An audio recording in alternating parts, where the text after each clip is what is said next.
लोकसभा चुनाव का बिगुल बज चुका है। हर पार्टी की तरफ से चुनावी मोर्चा मजबूत किया जा रहा है। इसी बीच बीजेपी ने अपने उम्मीदवारों की दूसरी लिस्ट जारी की।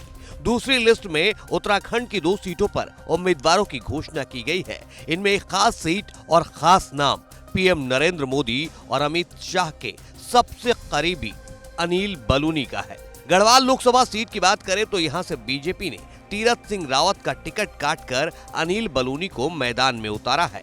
पार्टी से टिकट मिलते ही अनिल बलूनी भी अपने मिशन में मजबूती से जुटे दिखाई दे रहे हैं।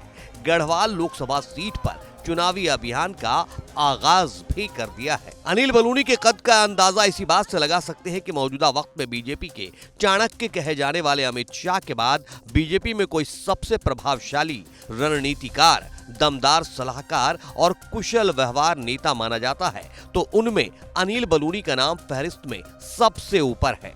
2024 का लोकसभा चुनाव बीजेपी के लिए 370 पार के मिशन वाला है और एनडीए के लिए 400 पार वाला।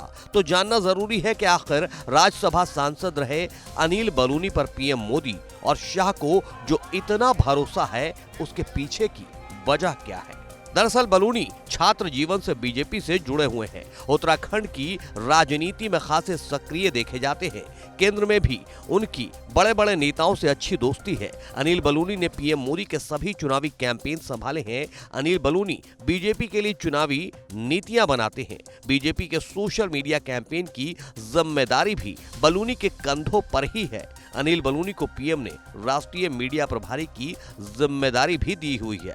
ये तो बात हुई उनके राष्ट्रीय पटल वाली पहचान की, लेकिन राज्यसभा सांसद रहते हुए भी बलूनी ने अपनी जिम्मेदारी और काम के प्रति ईमानदारी से उत्तराखंड की जनता का दिल जीत लिया है। बलूनी ने अपने 6 साल के कार्यकाल के दौरान पौड़ी, कोटद्वार समेत उत्तराखंड के कई इलाकों के लिए सौगातें दी है। पौड़ी में पर्यटन गतिविधियों को बढ़ावा देने और उत्तराखंड के छात्रों को एक शैक्षिक प्रतिष्ठान का उपहार दिया।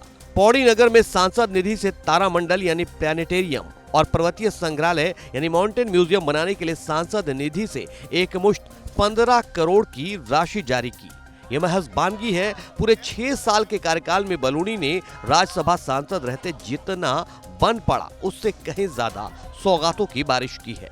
पत्रकारिता के छात्र रहे अनिल बलूनी का यह सियासी सफर कई मंजिलों से होकर गुजरा।